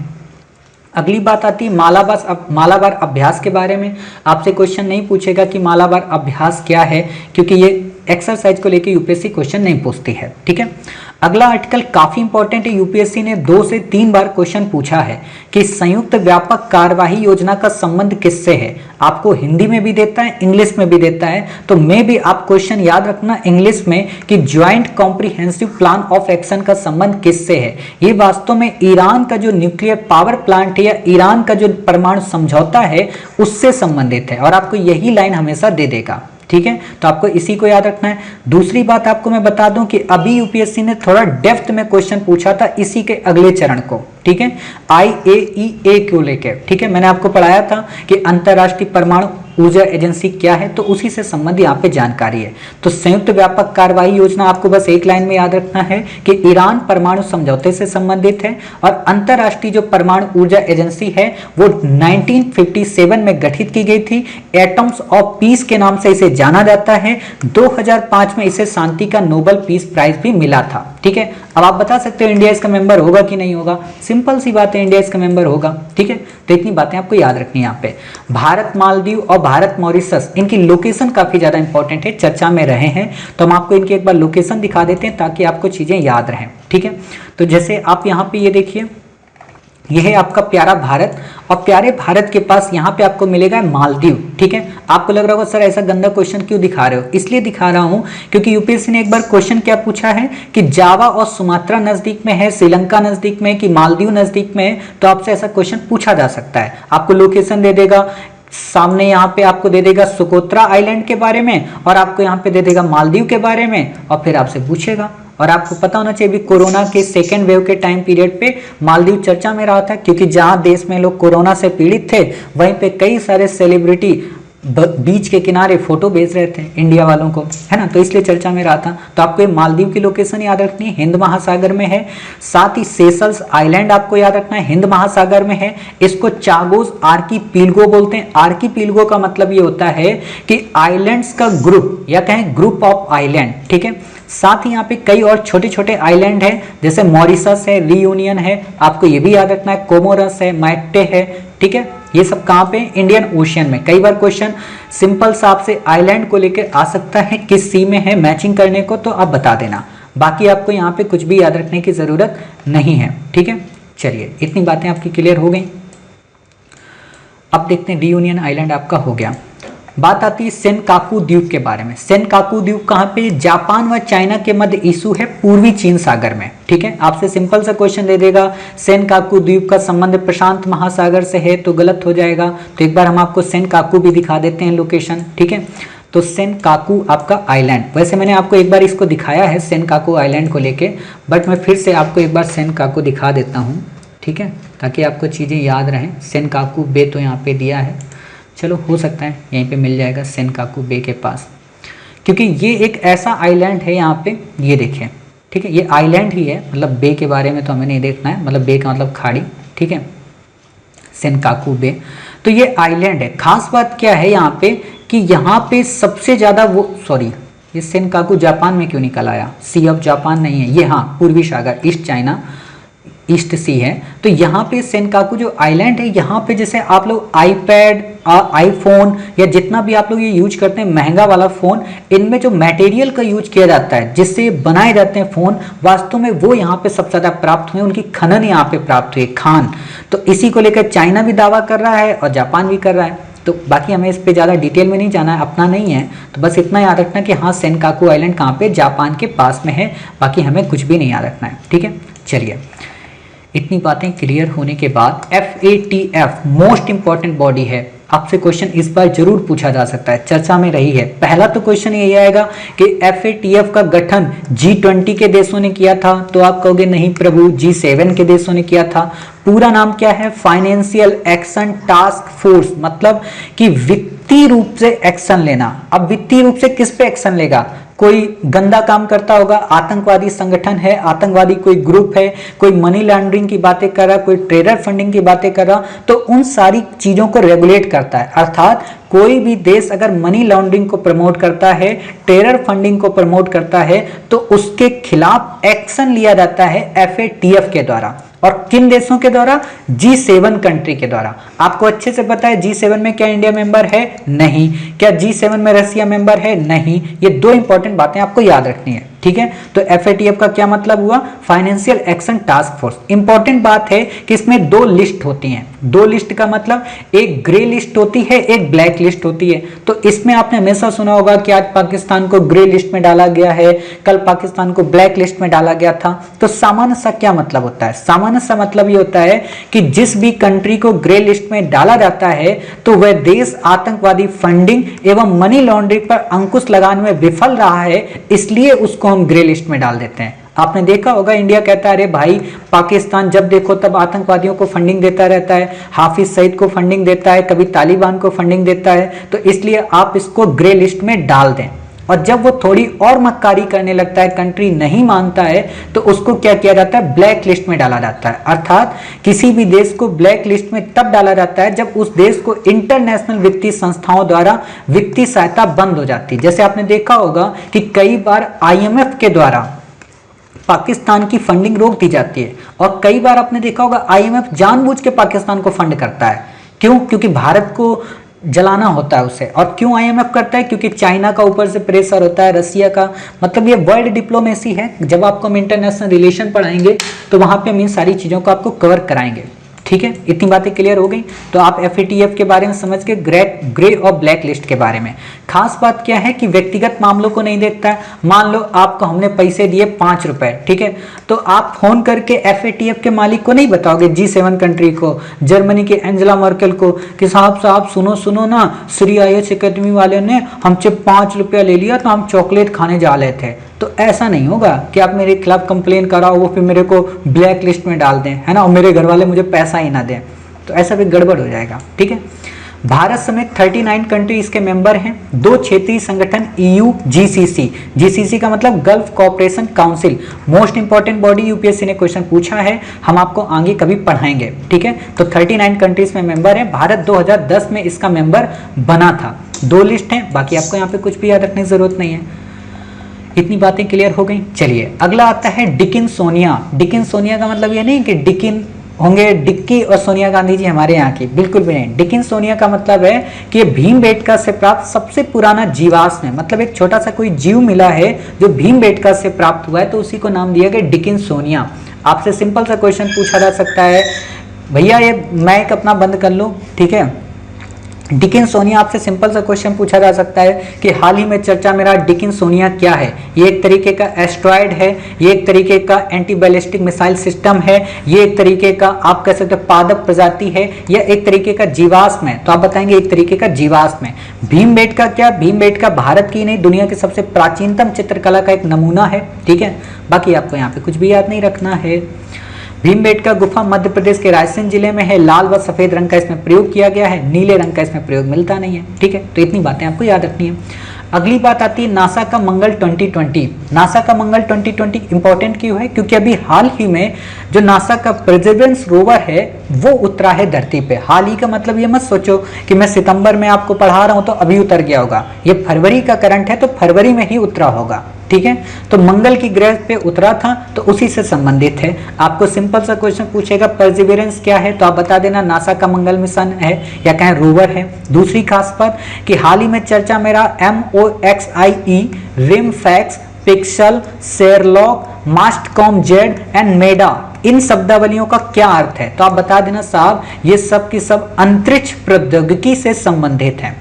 ठीक है, अब इनको डिटेल में नहीं पढ़ना कि रिमफैक्स क्या है, मैस्टकॉम एक तरीके का कैमरा है, पिक्सल काफी अच्छे से तस्वीर लेता है, मोक्सी खनन करता है, मेडा बहुत अच्छे से पहिए उसके चलते हैं। ये ड्रामा नहीं याद रखना है, फालतू की चीजें हैं, मोटे तौर पे याद रखना है। यूपीएससी ऊपर ऊपर की नॉलेज आपसे लेती है। ठीक है, ये सब रोवर में उपयोग की जाने वाली टेक्निक है या उनके पार्ट्स हैं। इतनी बातें याद हो गई। चलिए अगली खास बात है कि मंगल ग्रह पे सबसे पहले किसने अपना यान भेजा था? तो 1971 में सोवियत संघ पहला ऐसा कंट्री था। सोवियत संघ का मतलब यूएसएसआर। बाद में 1992 में टूट गया, विघटित हो गया, जिसमें अलग होकर रसिया बना था। तो बाकी आपको नहीं याद रखना है। अगला आर्टिकल है यहाँ पे हेलिना व ध्रुवास्त्र को लेके। आपने पहले नाम सुना होगा कई बार नाग को। नाग क्या? ये एंटी बैलिस्टिक मिसाइल सिस्टम है 3rd पीढ़ी की, और इसी के ये नए संस्करण है हेलिना व ध्रुवास्त्र। हेलिना व ध्रुवास्त्र का मतलब है ये सबके सब एयर वेरिएंट है, मतलब इनको आप फाइटर जेट के माध्यम से कहीं पे भी आप डिप्लॉय कर सकते हैं। बाकी आपको यहाँ पे कुछ भी याद रखने की जरूरत नहीं है। अगला आर्टिकल है कोयला दहन। आपसे सिंपल सा क्वेश्चन यूपीएससी ने कई बार पूछा है कि कोयला दहन होने से कौन कौन सी गैसें एमिट होती हैं। तो आपको बस मोटे तौर पे गैसों का नाम याद रखना है। पारा एमिट होता है, सीसा होता है, सल्फर डाइऑक्साइड होता है, नाइट्रोजन ऑक्साइड होता है, पार्टिकुलर मैटर होता है, और अन्य कई सारे प्रदूषित जो पदार्थ हैं वो भी एमिट होते हैं। बाकी आपको यहाँ पे कुछ भी नहीं याद रखना है, इतना ही याद रखना है। ठीक है, अगला आर्टिकल है गंगा डॉल्फिन। 2 बार यूपीएससी ने क्वेश्चन पूछा है, बट आपसे फिर से क्वेश्चन नहीं पूछेगी, बट पता होना चाहिए, ठीक है, कि ये भारत, नेपाल, बांग्लादेश में पाई जाती है, अर्थात केवल भारत की इंडेमिक नहीं है, मतलब केवल भारत में ही नहीं पाई जाती, नेपाल में भी और बांग्लादेश में भी पाई जाती है, ठीक है। दूसरा जो इंपॉर्टेंट इसका फीचर है वो क्या है, वो इंपॉर्टेंट इसका फीचर है कि गंगा डॉल्फिन केवल मीठे पानी में रह सकती है, वास्तव में ये दृष्टिहीन होती है, अर्थात ये खारे पानी में नहीं रह सकती है, लवड़ी जल में नहीं रह सकती। तो आपको इतनी बातें याद रखने की जरूरत है। आपको दे देगा कि अरब सागर में गंगा डॉल्फिन खूब सारी मिली थी, तो बिल्कुल भी नहीं, ठीक है, तो गलती हो जाएगी, तो लवड़ी जल है। IUCN में इंडेंजर्ड है और डॉल्फिन अभ्यारण्य की स्थापना की गई कहाँ पे, बिहार राज्य में। बाकी आपको कुछ भी नहीं याद रखना है। अगला आर्टिकल है हमारा भारतीय वन्यजीव संरक्षण अधिनियम 1972 के बारे में। 6 अनुसूचियां इसमें दी गई हैं, ठीक है। 6 अनुसूचियां आपसे सिंपल सा क्वेश्चन पूछता है, जैसे आप लोग पढ़ते हो ना अपेंडिक्स 1, अपेंडिक्स 2, अपेंडिक्स 3, है ना, तो वही चीज आपको याद रखना है कि साहब ये 6 अनुसूचियां इसमें हैं और 5वीं अनुसूची में जितने भी जीव होते हैं उनका आप शिकार कर सकते हो। जैसे 5वीं अनुसूची में कौन होगा, कौआ होगा, ठीक है। 5वीं अनुसूची में कौन होगा, मुर्गा होगा, ठीक है। 5वीं अनुसूची में कौन होगी, बकरी होगी। क्यों? क्योंकि ये वर्मिन होते हैं। वर्मिन का मतलब इनको आदमी खा सकता है, और आपको पता होना चाहिए कुछ लोग कौए को भी खाते हैं। आपने सुना होगा ना कौआ बिरयानी, है ना, उसमें रन मूवी में आता है ना कि साहब 5 रुपए में चिकन बिरयानी देंगे क्या, तो फिर आपको पता है कितने अच्छे से चिकन बिरयानी खिलाता है, कौआ बिरयानी बेचारा खा के आता है। तो इससे ये समझ में आता है कि कौए की भी बिरयानी बनती है, ठीक है। रियल में बनती होगी नहीं बनती होगी ये नहीं पता, लेकिन कौए को तो मारा ही जाता होगा। तो कौआ बिरयानी, मुर्गा बिरयानी, ठीक है, बकरा बिरयानी, ये 3 बिरयानियां हो गई। तो ये सब वर्मिन है, इनको कोई भी मार सकता है। लेकिन अब कल को कोई कह दे नहीं नहीं भैया हम शेर को मार के खाएंगे, हाथी को मार के खाएंगे, तो फिर वन्यजीव अभ्यारण्य वाले उसी को मार मार के उसके पेट से जो पहले खाया होगा वो भी निकाल देगा, ठीक है। तो आपको इतना बस याद रखना है। खास बात क्या है कि विलिंगनेस टू पे, विलिंगनेस टू पे क्या है, विलिंग का मतलब क्या होता है, अच्छा रहना, मतलब स्वस्थ रहना, ठीक है, उसी से संबंधित है। तो विलिंगनेस टू पे का मतलब कि अच्छा रहने के लिए कुछ अगर हम पे करते हैं तो उसको कहते हैं विलिंगनेस टू पे। जैसे ये अर्थव्यवस्था पर वायु प्रदूषण के कारण होने वाली मौतों के प्रभाव को दिखाने के लिए ग्रीन पीस द्वारा उपयोग किया जाने वाला एक टूल है। ग्रीन पीस क्या है, एक तरीके का NGO है, ठीक है। खास बात क्या है कि जैसे हम लोग कोई भी इकोनॉमी के संदर्भ में कोई वर्क करते हैं, जैसे मैं अभी आपको ऑनलाइन पढ़ा रहा हूं, तो इसका हमें तो नहीं दिख रहा, आपको दिख रहा फायदा होगा, बट इन्वायरमेंटल दृष्टि से इसके रेडिएशन जो एमिट हो रहे हैं उससे काफी सारे जो जीव जंतु हैं वो प्रभावित हो रहे होंगे, ठीक है। तो उसी को बोलते हैं कि कुछ कीमत तो हमने चुकाई इकोनॉमी को बूस्ट अप करने में, तो वो क्या थी कि हमने इन्वायरमेंट को डिग्रेड किया, समझ गए, इसी को बोलते हैं विलिंगनेस टू पे। आपसे सिंपल सा क्वेश्चन पूछेगा हाल ही में चर्चा में रही शब्दावली विलिंगनेस टू पे का संबंध किससे है, तो आप बता देना, ठीक है। अगला है हमारा सांभर लेक के बारे में। ये राजस्थान की लेक है, भारत की सबसे बड़ी अंतर्देशीय नमक लेक है जो अरावली रेंज के गर्त को दर्शाती, मतलब अरावली की जो पहाड़ियां हैं उसमें ये संबद्ध है। बाकी आपको यहाँ पे कुछ भी याद रखने की जरूरत नहीं है। रामसर स्थल है, आपको पता है कि वर्तमान में हमारे यहाँ लगभग 46 प्लस रामसर साइट्स हो गई हैं। प्लस इसलिए लगा दिया क्योंकि बढ़ती रहती हैं, ठीक है, तो इतनी ज़्यादा आपको बातें नहीं याद रखती हैं। अगला आर्टिकल है हमारा making peace with nature report किसके द्वारा जारी की गई, काफी इंपॉर्टेंट है। आपसे क्वेश्चन पूछेगा IUCN के द्वारा जारी की गई, आपसे क्वेश्चन पूछेगा WWF के द्वारा जारी की गई, आपसे क्वेश्चन पूछेगा UNEP के द्वारा जारी की गई, आपसे क्वेश्चन पूछेगा FAO के द्वारा जारी की गई। तो आपको याद रखना साहब ये UNEP के द्वारा जारी की गई मेकिंग पीस विद नेचर, ठीक है। बाकी आपको यहाँ पे याद रखने की जरूरत नहीं है। अब यहाँ पे एक बात बताइए, अभी मैंने आपको पढ़ाया था कि ग्रे हाइड्रोजन क्या होता है, ठीक है। ग्रे हाइड्रोजन का मतलब जो ग्रीन हाउस गैस को एमिट करे, और यही यहाँ पे कहा गया है कि भारत में सबसे अधिक उत्पादन किसका होता है, ग्रे हाइड्रोजन का। अब आपको एक अच्छी बात बताऊं, आपको अगर पहले वाला हाइड्रोजन का क्वेश्चन दे देगा और वहां पे आपको 2 तथ्य देना चाहे, तो मेरे जैसा इंसान होगा तो पहले ग्रे हाइड्रोजन की परिभाषा दे देगा और दूसरा दे देगा कि भारत में ग्रे हाइड्रोजन का उत्पादन सबसे कम होता है, ठीक है। तो आप समझ जाओगे मास्टर मूर्ख बना रहे हो, पहला ही सही है दूसरा गलत है। दूसरी आपके लिए दुख भरी खबर यह है कि मैं एक क्वेश्चन ही अब नहीं पूछूंगा क्योंकि मैंने आपको बता दिया, ठीक है।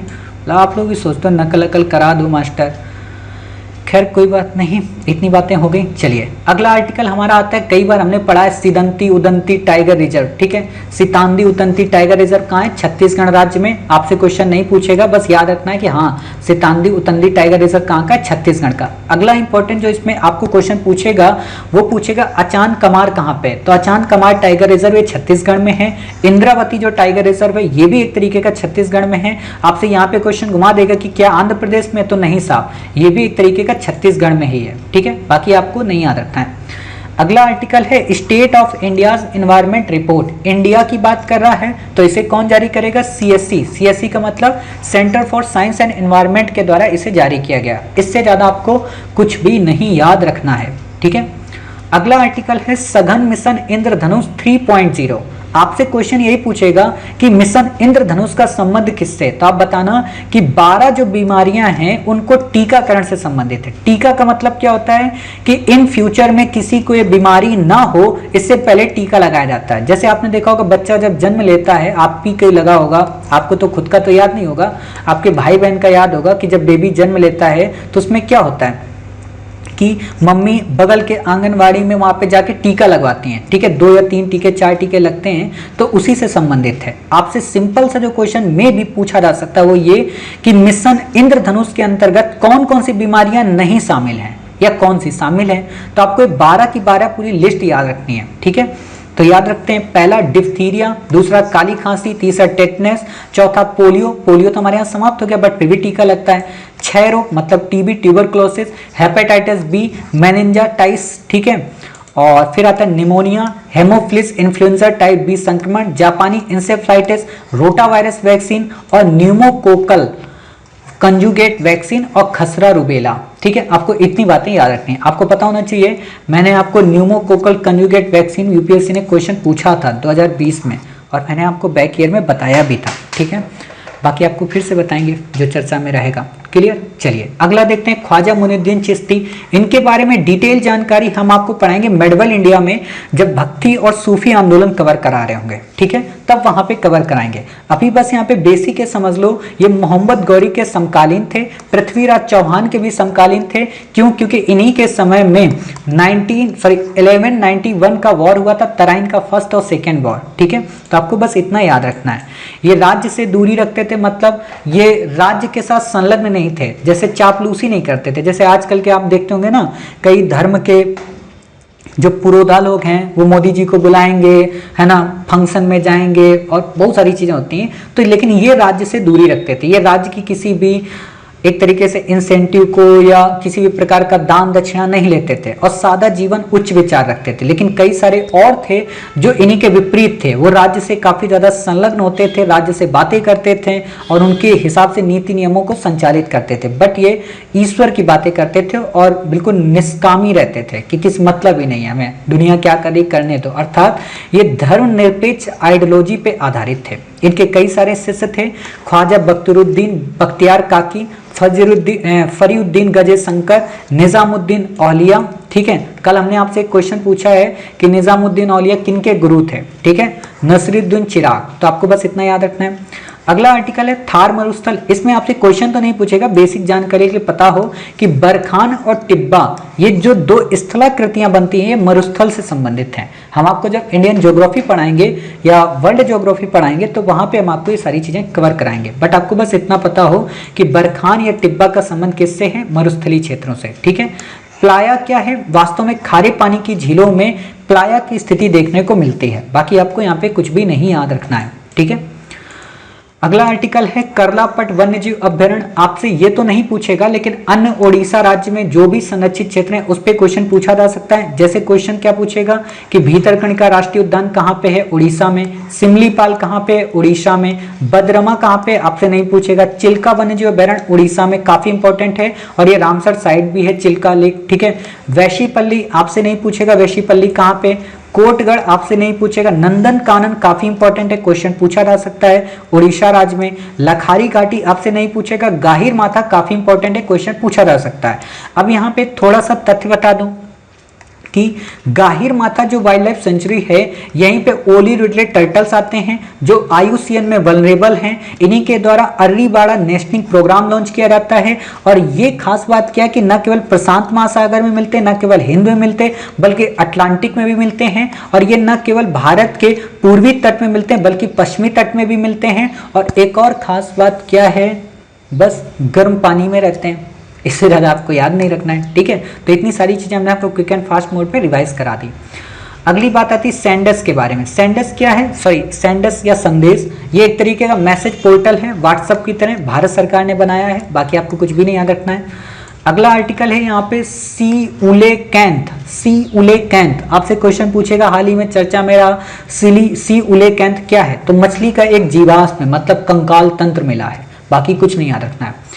अगला आर्टिकल है न्यूयॉर्क कन्वेंशन, काफी इंपॉर्टेंट है, आपसे क्वेश्चन पूछा जा सकता है। ये एक अंतरराष्ट्रीय मध्यस्थता कन्वेंशन है, यानी कि आर्बिट्री की बात करती है, भारत इसका हिस्सेदार है, आपको बाकी कुछ भी नहीं याद रखना। और एक बात और बताएं, न्यूयॉर्क डिक्लेरेशन भी है जो शरणार्थी समस्या से रिलेटेड है। आप लोग एक पेज अपना लेके बैठा करो, तो जो ये फुटकर की बातें गंदी गंदी हम बता देते हैं ना, जैसे न्यूयॉर्क डिक्लेरेशन, तो आप इनको लिख लिया करो फटाक से, न्यूयॉर्क डिक्लेरेशन शरणार्थी समस्या। वैसे मैंने कई बार रिपीट कराया है तो आपको तो याद ही हो गया होगा, ठीक है। और एग्जाम हॉल में नहीं भूलोगे, ये मेरी गारंटी है, ठीक है। अगला आता है डिब्रू सखोया नेशनल पार्क, ये असम राज्य में है, अभी मैंने आपको पढ़ाया। देखो कितनी बार रिवाइज होता है ना, तो जब रिवाइज हो तो मत लिखो। FAO ने हैदराबाद शहर को मतलब एक तरीके से प्रमोट किया है, किस चीज के लिए, 200 tree city of the world, मतलब इसको टाइटल दिया गया कि हैदराबाद भारत का एकमात्र ऐसा शहर है जहां पे 200 से ज्यादा पेड़ लगे हुए हैं, ठीक है, घनी आबादी में। तो ये काफी इंपॉर्टेंट चीज है। नाथुला दर्रा सिक्किम में है, इससे ज़्यादा आपको याद नहीं रखना। एक बार हम आपको नाथुला दर्रा दिखा दें, वैसे कई बार हमने आपको दर्रा दिखाया है, बट फिर भी आपको दर्रा एक बार नाथुला दिखाई देते हैं, नहीं तो कुछ बच्चे नाराज़ हो जाएंगे कि सर नाथुला दर्रा क्यों नहीं दिखा रहे हो, ठीक है। तो हम एक बार आपको नाथुला दर्रा दिखाई देते हैं, तो ये आप देख सकते हैं नाथुला दर्रा, ठीक है। तो ये है दर्रा, दर्रे का मतलब होता है पहाड़ों के बीच का दो रास्ता, ठीक है। अब यहाँ पे आप देख सकते हैं, इसको हमने आप जूम किया तो ये देखिए, ये यहाँ पे, ठीक है, रास्ता है, मतलब इंडिया का और एक तरीके से चाइना के मध्य या तिब्बत के रीजन को लेके। तो बाकी आपको यहाँ पे कुछ भी याद रखने की ज़रूरत नहीं है, समझ गए। तो ये देख सकते हो, इसी के पोस्ट हैं, चेक पोस्ट हैं एक तरीके से, आप यहाँ पे मैप में ऐसे देख सकते हो नाथुला को लेके, ठीक है। ये पहाड़ी क्षेत्र पूरा, जब आप IAS बन जाओगे तो आपको यहाँ पे घुमाया जाएगा भारत दर्शन के समय पे, तो आप जाना, फिर पिक्चर हमें भेजना, ठीक है। चलिए, एपिलेप्सी क्या है, एपिलेप्सी वास्तव में मिर्गी, सामान्य तौर पे आपने देखा होगा ना, कुछ लोगों को मिर्गी की बीमारी होती है ना, और उसमें काफ़ी ज़्यादा दिक्कतें आती, तो उसी का नाम है एपिलेप्सी। वास्तव में क्या है, ये केंद्रीय तंत्रिका तंत्र संबंधी विकार है। केंद्रीय तंत्रिका तंत्र आप लोग जब बायोलॉजी कभी जिंदगी में पढ़ा होगा तो एक ऐसा स्टार टाइप का आपको काफ़ी बड़ा मतलब चित्र ऐसे मिलता था, और ऐसे कोरोना की तरह वो निकला होता था, ठीक, उसको तंत्रिका तंत्र बोलते हैं, ठीक है। तो उसी से संबंधित है, मतलब मस्तिष्क की गतिविधि इसमें असमान हो जाती है, कई बार चक्कर आने लगते हैं, दौरे आने लगते हैं, ठीक है, संवेदनाएं बदल जाती हैं, और कई सारी चीज़ें ऐसी होती हैं जिनके बारे में अवेयर नहीं हो पाते, तो उसी को बोलते हैं मिर्गी। और आपने देखा होगा कई सारे लोग, धूर्त टाइप के लोग, कमेंटबाजी में भी ये मिर्गी वर्ड का बड़ा उपयोग करते हैं कि मिर्गी आ रही है क्या तुम्हें, है ना, ऐसे गंदे गंदे टाइप के, तो उन लोगों से दूरी रहना है। इसका कोई उपचार नहीं, मतलब कोई ट्रीटमेंट नहीं है, ठीक है। बाकी आपको कुछ नहीं याद रखना है। सिल्वर एंटीमनी टेल्पुराइड क्या है, आपसे सिंपल सा क्वेश्चन पूछेगा, हाल ही में चर्चा में रहा सिल्वर एंटीमनी टेल्पुराइड क्या है, तो ये एक तरीके का पदार्थ है जो अपशिष्ट ऊष्मा के दहन हेतु उपयोग में लाया जाता है, ठीक है। तो आपको बस इतना याद रखना है कि जो हमारी वेस्ट एनर्जी है उसके दहन को रोकने के लिए काम में आता है, और उसको हम काफ़ी अच्छे से यूज कर सकते हैं। पोलियोरिडले, देखो फिर से आ गया, मैंने सब कुछ बता तो दिया है पोलियोरिडले के बारे में। अब आपको क्या याद रखना है यहाँ पे, है ना, पोलियोरिडले के बारे में मैंने आपको सब कुछ बताया है। चलिए, जो बच्चे क्लास में लेट हो गए कोई बात नहीं, आप काफ़ी ज़्यादा लेट हैं 1 घंटा, लेकिन हम इसकी रिकॉर्डिंग क्लासेस आपको अवेल करा देंगे, तो तब से आप देख लेना। तो ओलियोरिडले मैंने आपको बताया मांसाहारी होते हैं, सबसे छोटे होते हैं वर्ल्ड में, सबसे ज़्यादा इनकी ज़्यादा संख्या होती है, IUCN में वल्नरेबल होते हैं, प्रशांत अटलांटिक, देखो सारा रिवाइज करा दिया। ऐसे ही आपको रट्टा मारना है कि मतलब जब भी कोई चीज़ देखो ना तो अपने आप सारी चीज़ें अपने आप याद आ जाए, तो वही चीज़ आपको यहाँ ध्यान रखनी है, ठीक है। बाकी आपको कुछ नहीं याद रखना है। चुग या संगीती घाटी कहाँ पे है? चुग या संगीती घाटी अरुणाचल प्रदेश में, ठीक है। जैसे आप लोग हमेशा पढ़ते होंगे चुम्बी वैली या चुम्बी घाटी, वो कहाँ है? सिक्किम में, ठीक है। तो वैसे ही चुग या संगीती घाटी कहाँ है? अरुणाचल प्रदेश में। तो आपको ये याद रखना है। मोन पास क्या है? ये मोन पास वास्तव में अरुणाचल प्रदेश में रहने वाला प्रमुख बौद्ध धर्म का संप्रदाय है, जो कि महायान संप्रदाय है। आपको क्वेश्चन मैंने हीनयान और महायान का दिया है। महायान क्या होता है? महायान महापुरुष की बात, ठीक है, मतलब देवता के रूप में मानता है बुद्ध को, एक तरीके से चित्र मानता है, मूर्ति पूजा की बात करता है, और जबकि वो लोग मूर्ति पूजा का विरोध करते हैं हीनयान के। बाकी नहीं बताएंगे, नहीं तो टेस्ट में आप लोग भी सही कर दोगे। वज्रयान क्या है? वज्रयान बौद्ध धर्म का ही तांत्रिक स्वरूप है। आपको पता होना चाहिए कि कनिष्क के टाइम पीरियड में, अच्छा एक क्वेश्चन मैंने पूछा है कनिष्क वाला, कि कनिष्क के टाइम पीरियड में हीनयान और महायान डिवाइड हुआ था, और आगे चल के फिर वज्रयान के रूप में डिवाइड हो गया था। जब हम आपको एंशिएंट इंडिया पढ़ाएंगे तो वहां पे हम आपको ये चीज रिवाइज कराएंगे, बाकी आपके लिए इंपॉर्टेंट नहीं है। अगला आर्टिकल है राजा कृष्णदेव राय। इसमें केवल एक ही इंपॉर्टेंट है कि इनकी एक रचना है अमुक्त माल्या मद, जो कि तेलुगु में लिखी गई सबसे प्रसिद्ध रचना है। तो आपको ये याद रखना है। बाकी यूपीएससी ने कई बार क्वेश्चन पूछा है, कैसे कि बाबर जब भारत आया था तो उसके समकालीन कौन थे? राजा कृष्णदेव राय। इनकी मृत्यु 1529 में हुई, तो आप समझ सकते हो 1526 में बाबर आया था, और उसने अपने बाबरनामा में कृष्णदेव राय का जिक्र किया है, ठीक है। जो भी व्यक्ति है वो अपना माइक ऑफ कर लें, ठीक है। कन्नड़ भाषा में इनका एक अभिलेख प्राप्त हुआ है होनोवल्ली, जिसमें डेट मिली है कि कृष्णदेव राय 1529 में मृत्यु हो गई थी। तो आपको इससे ज्यादा नहीं याद रखना है। बस एक जो इंपॉर्टेंट तथ्य है, क्वेश्चन पूछा जा सकता है, वो क्या पूछा जा सकता है? वो ये कि इन्होंने कौन से कार्य किए थे। तो पहला कार्य था कि दक्षिण भारतीय मंदिरों में गोपुरों में इन्होंने जोड़ा था। आपको पता होगा कि मंदिर ऐसे प्रांगण में बनते थे दक्षिण भारत के द्रविड़ शैली के। मंदिर में एक तालाब होता था, 4 दीवारी होती थी, और मंदिर जो होते थे वो मंजिला होते थे, ऐसे करके, ठीक है, मंजिला बनते थे। और खास बात क्या है कि जैसे आपके यहाँ शादी वगैरह होती तो बाहर एक टेंट बाहर नहीं लगाया जाता है, ताकि बारातियों को पता चल सके हाँ भाई साहब इसी घर से अंदर जाना है, तो उसी को गोपुरम बोलते हैं, ठीक है। तो इस गोपुरम की शुरुआत इन्होंने ही की थी दक्षिण भारत के मंदिरों में, ठीक है। आगे चलकर इन्होंने नागालपुरम नामक उपनगरी बस्ती की स्थापना की, और ये वास्तव में तुलु वंश से संबंधित थे। अर्थात मैं अगर कहूं कि जो विजयनगर साम्राज्य था वो काफी बड़ा साम्राज्य था, इसमें कई छोटे छोटे वंश आए थे, जैसे तुलु आया था, सुलु आया था, है ना, कई ये वंश आए थे। तो आपसे इन वंशों पे क्वेश्चन पूछा जा सकता है कि कौन वंश इनसे संबंधित थे, कौन नहीं, जैसे संगम वंश, सुलु वंश, तुलु वंश, अराविडु वंश, ठीक है। तो ये कई सारे वंश थे, और इनमें जो तुलु वंश था उसके प्रमुख शासक थे राजा कृष्णदेव राय। बाकी आपको नहीं याद रखना है। हम्पी राजधानी किसके किनारे? तुंगभद्रा के, कई बार मैंने बताया। विजयनगर साम्राज्य की स्थापना किसने की? हरिहर और बुक्का ने। इससे ज्यादा आपको यहाँ पे याद नहीं रखना है। तेलुगु भाषा मैंने आपको बता दिया कि अमुक्ता मालमाद उसी में रचित है। अगला हमारा आर्टिकल आता है सिसिली एवं सार्डिनिया। आप लोग जब वर्ल्ड हिस्ट्री पढ़ते हैं तो सिसिली और सार्डिनिया को इटली के एकीकरण के बारे में पढ़ते हैं। तो इंपॉर्टेंट तो फिलहाल अभी नहीं है, बट इंपॉर्टेंट है भूमध्य सागर।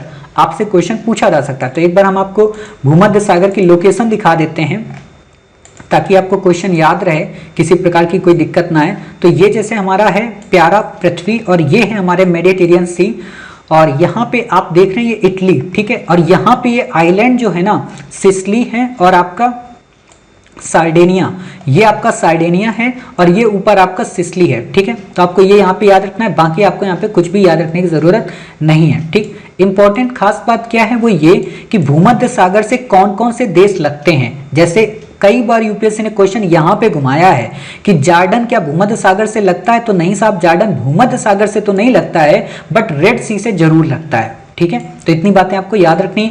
बाकी लेबनान की सीमा लगती है, सीरिया की सीमा लगती है, इजराइल की सीमा लगती है, ठीक है, लीबिया की सीमा लगती है, मोरक्को की सीमा लगती है, ट्यूनीशिया की लगती है।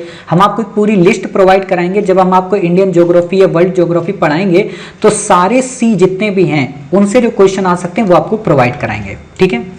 अगला आता है हमारा खजुराहो। खजुराहो वास्तव में कहाँ पे, मतलब मध्य प्रदेश में कंदरिया महादेव मंदिर नागर शैली का अद्भुत मंदिर है। नागर शैली की कई सारी विशेषताएं होती हैं, ठीक है। ऊंचे चबूतरे पे बनाए जाते हैं, यहाँ पे कई प्रकार के श्रृंग, उरु श्रृंग देखने को मिलते हैं। आर्ट एंड कल्चर में मैंने आपको पढ़ाया है, ठीक है। यहाँ के मंदिर 2 धर्मों से संबंधित हैं, जैन और हिंदू। आपको दे देगा यहाँ पे बौद्ध मंदिर भी हैं तो गलत हो जाएगा, ठीक है। तो खजुराहो में हिंदू और जैन मंदिर ही देखने को मिलते हैं। अगला आर्टिकल है हमारा क्रेमंथोडियम इडिकम। ये अल्पाइन पौधे की एक प्रजाति है, बाकी आपको कुछ नहीं याद रखना है, ठीक है। अगला आर्टिकल है ग्रेटर त्रिपुरा लैंड। आपसे क्वेश्चन पूछा जा सकता है, हाल ही में चर्चा में रहा, ग्रेटर त्रिपुरा लैंड की मांग किस राज्य से संबंधित है? कर्नाटक से, ठीक है, तमिलनाडु से, मणिपुर या नागालैंड से, या त्रिपुरा से? तो आप बताना साहब त्रिपुरा से, बाकी आपको कुछ भी नहीं याद रखना है। अगला आर्टिकल है वीर सावरकर को लेके, काफी इंपॉर्टेंट है। पहला तो इंपॉर्टेंट ये है कि इन्होंने 1857 यानी कि इंडिया फर्स्ट फ्रीडम बुक लिखी थी, भारतीय राष्ट्रीय कांग्रेस की नीतियों की आलोचना की थी, महात्मा गांधी की निंदा करते थे, भारत छोड़ो आंदोलन का इन्होंने विरोध किया था। इंपॉर्टेंट बात है, क्वेश्चन यहीं पे पूछता है कि भारत छोड़ो आंदोलन का विरोध क्या वीर सावरकर ने किया था? तो साहब किया था। भारत विभाजन को लेकर कांग्रेस की स्वीकृति पर इन्होंने आपत्ति भी जताई थी कि कांग्रेस को कार्य से भारत विभाजन की बात नहीं माननी चाहिए, समझ गए। तो इससे ज्यादा आपको यहाँ पे कुछ भी याद नहीं रखना है। और लास्ट हमारा यहाँ पे आर्टिकल बचता है संत रविदास को लेके। इसको हम वैसे भक्ति आंदोलन जब पढ़ाएंगे तो डिटेल में पढ़ाएंगे, बट यहाँ पे बेसिक जानकारी आप जान लो कि उत्तर भारत के भक्ति आंदोलन के प्रमुख संत थे। इनको रैदास के नाम से जाना जाता है। मोची का यह काम करते थे, मतलब जैसे जूते सिलने वाला काम है। और आपको पता होना चाहिए जूते जब सिले जाते हैं तो इसी में एक बात आती है ना कि मन चंगा तो कठौती में गंगा, है ना, तो उसी चीज से संबंधित है। और जाति व्यवस्था के इन्होंने विरोध किया। देखो जितने भी उस समय के भक्ति मूवमेंट के संत हुए ना, हर एक व्यक्ति ने जातिवाद का विरोध ही किया था, क्योंकि जाति एक ऐसा कॉन्सेप्ट है जो हमारे यहाँ कभी भी ओरिजिन में था ही नहीं। जैसे जाति, धर्म, ये नस्ल, ये कोई भी चीज नहीं थी। सबसे इंपॉर्टेंट चीज होती मानव। और आप लोग भी अपने जीवन में किसी भी पर्सन से मिले या जुड़े तो खास बात यही ध्यान रखिए कि उसका नाम क्या है, और नाम में भी उसका नाम, बस पूरा नाम नहीं कि हाँ मान लो किसी का नाम है काव्या शर्मा या किसी का नाम है काव्या देवी, काव्या सिंह, ये मत पूछा करो। ये याद रखो अच्छा नाम काव्या है, बस यही अच्छा है, ठीक है, बाकी हमें कोई मतलब नहीं है। और किसी से भी जाति को देखकर व्यवहार नहीं करना चाहिए कि किसी की जाति उच्च है निम्न है, सभी अच्छे होते हैं, सभी इंसान है। ऊंची जाति का व्यक्ति भी क्रूर कर्म करता है, नीची जाति का तो करता है नहीं करता ये थोड़ा ना जरूरी होता है। जैसे हम लोग समाज में एक बना के रख दिया है कि नहीं नहीं नहीं वो ऐसा है तो ऐसा ही होगा, ये ड्रामेटिक चीजें हैं। और आप एक IAS ऑफिसर हैं, आपको जाति व्यवस्था से ऊपर हमेशा रहना है, ठीक है। 41 कविताएं इन्होंने गुरु ग्रंथ साहिब में इनकी संकलित हैं। आपसे क्वेश्चन पूछा जाता है कई बार कि गुरु ग्रंथ साहिब में किन किन की कविताओं का संकलन है। जैसे कबीर का है, दादू दयाल का है, ठीक है, इनका रैदास जी का है। तो हम आपको बताएंगे जब पढ़ाएंगे भक्ति आंदोलन। इन्होंने कई उपदेश दिए, उसमें से जो सबसे इंपॉर्टेंट उपदेश है वो आपको याद रखना है कि ईश्वर ने मनुष्य को बनाया है, न कि मनुष्य ने ईश्वर को। आपसे सिंपल सा क्वेश्चन पूछ देगा, निम्न में से किसने कहा कि ईश्वर ने मनुष्य को बनाया है, न कि मनुष्य ने ईश्वर को? रामकृष्ण परमहंस, स्वामी विवेकानंद, संत रविदास, है ना, और तुलसी कबीरदास। तो आप बता देना साहब संत रविदास ने ये बातें कही थी। तो इस तरीके से हमने अपना फरवरी का जो सेकेंड पार्ट है उसको कवर किया, ठीक है। अब हमारा आएगा मार्च का पार्ट 1। मार्च के पार्ट 1 को हम कवर करेंगे और मार्च के पार्ट 1 को कवर करने के बाद फिर पार्ट 2 को कवर कर लेंगे और ऐसे हमारा मार्च 2021 का करंट अफेयर्स भी कवर हो जाएगा। उम्मीद है कि आपको आज की क्लास समझ में आई होगी, ठीक है। तो मिलते हैं अपने नेक्स्ट पार्ट में, तब तक अपना ख्याल रखिए। जय हिंद, जय भारत, वंदे मातरम, भारत माता की जय।